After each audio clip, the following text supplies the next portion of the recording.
Hey guys, welcome back. Today we are going to do some shoulder movements. So remember from what seems like a long time ago that the shoulder joint between the scapula and the humerus is a good old-fashioned ball and socket joint. That means it is a multi-axial joint. It can move in all three planes of motion.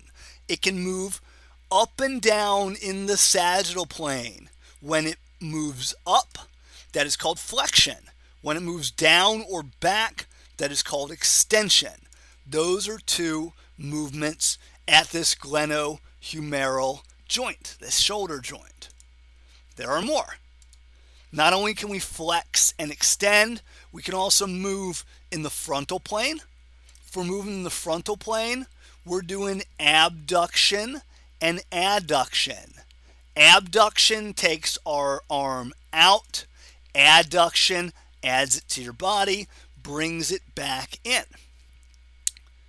So that's two planes done. We can also rotate the humerus. We can rotate it both laterally and we can rotate it medially. Practice these movements because we're going to need to know them. We're going to need to know the muscles that are responsible for them. So let's dive right into that. If we look at this model right here, we see one of the major movers of the shoulder. What I'm referring to is the deltoid. This is the deltoid muscle right here. Notice that it roughly has the shape of an upside down triangle. So a triangle in the Greek alphabet is called a delta. Hence we say this is a deltoid muscle. It's shaped like a delta, shaped like a triangle. Now, the origin of this muscle, it is going to originate on your lateral clavicle. It is also going to originate on your scapula. It is going to insert onto the deltoid tuberosity, which you know is in the diaphysis of the humerus. Now we can see this deltoid here. We can also see the deltoid in the front and in the back. So we can see it in all three views. The deltoid is on the side, the front, and the back of the shoulder. Now that's important to remember.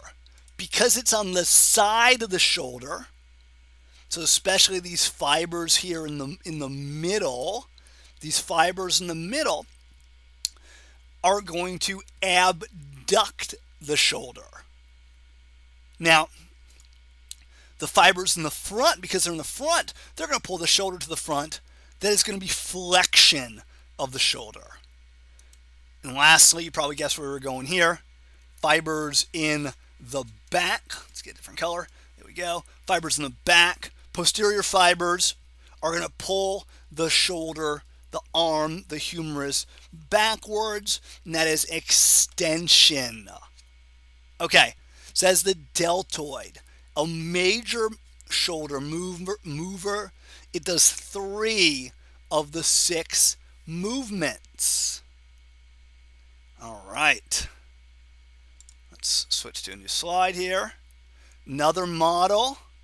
On this model, I can again see my deltoid.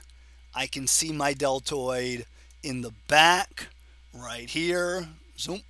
I can see it on the side-ish right here. And I can see it, if we move that guy, hiding in the front right here. Okay. Good stuff. If I look at this muscular human, I can see her deltoid. Nice looking deltoid sitting right here. There we go. Bear in mind, I can also see her trapezius as well. Notice how the deltoid basically flanks the trapezius. And of course you can tell she's got to be using her zygomaticus major. And since she's looking to the right, she's got to be using her left sternocleidomastoid. All right, that was just extra fun stuff reviewing from previously. Okay, what else we got? Well, we got the big chest muscle. The big chest muscle, which we see right here, is the pectoralis major. So the pec major is the big chest muscle. It is in the front of the shoulder, so it's going to flex the humerus. It causes flexion of the shoulder joint. We see this guy's pec major here and here. It's in the front, so it flexes. Remember, flexors are almost always in the front. It's also more to the inside of the shoulder joint. Therefore, it is going to adduct. It's going to bring the arm inward. Okay, let's look at the back of a human. Oh, no, before we do that, we got another pec major right here. Forgot I wanted to show you that. Now let's look at the back of a human. And of a model. Human model and a human model here. If I look here, there is a muscle right here and a muscle right here. Now this muscle is a wide muscle in the back. In fact, that's what its name means, widest in the back. It's called the Latissimus dorsi. There we go. Because it's behind the humerus, it is going to extend it. Because it's closer to the middle than the humerus, it's going to adduct it. It's kind of crazy. The lats are going to act as antagonists to the pec major when we're doing flexion and extension, but then synergists when we're doing adduction. If we look at the lady here, muscular human, we can see her lats right there. All right, good deal. Let's flip this around. If I look at this model, I can see the Latissimus dorsi right here.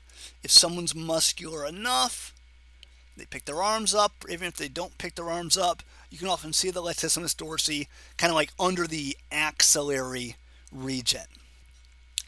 Notice that we got pec major, then we got serratus anterior, and then we've got Latissimus dorsi. Okay, awesome. Let's keep going.